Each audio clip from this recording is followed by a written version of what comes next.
And we go now to Christopher Bedford, editor of the upcoming Common Sense magazine. Chris, great to have you back. Great to be here. All right, so first off, a lot to get to, but I want to talk about President Joe Biden's interview that he gave the other night. I want to get your thoughts on that.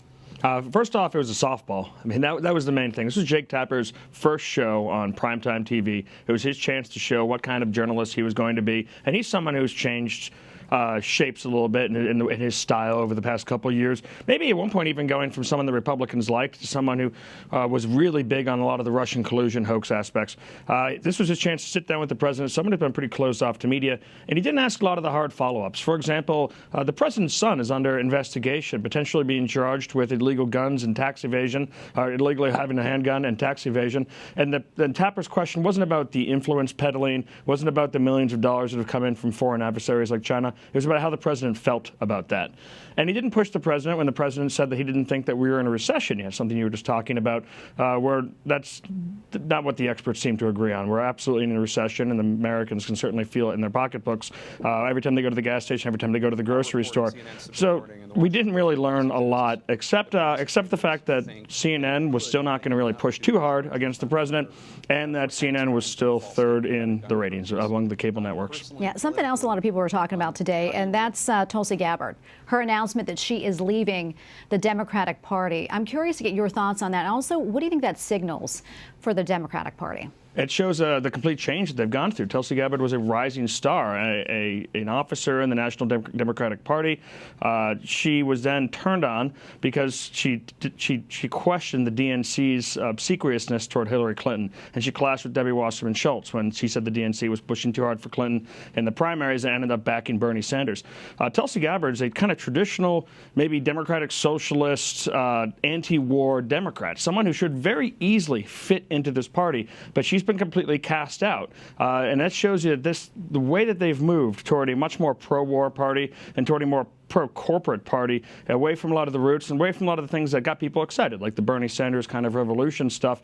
That shows you how far they've drifted. Tulsi's been out of style with the Democrats for a long time, but it's not really because she's changed as much as because they've changed. Yeah, and something I thought was really interesting, too, when she was giving that announcement, she also said that part of her reason was because of the hostility to people of faith. Yeah, she's been treated to incredible hostility. She's talked about that publicly and privately with friends and family. That's something that's real. We covered that for years, and you've covered that, where the Democratic Party booed at the inclusion of God in its platform, and that was just the beginning. And since then, it's become much more public, where people who have faith are ostracized as folks, or whether they're anti-women's rights, anti-trans, anti-this, anti-that, and generally called bigots.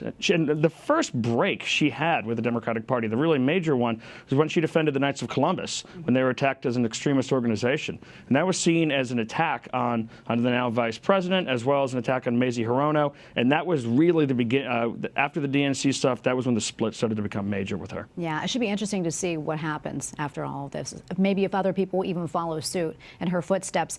I want to switch gears here.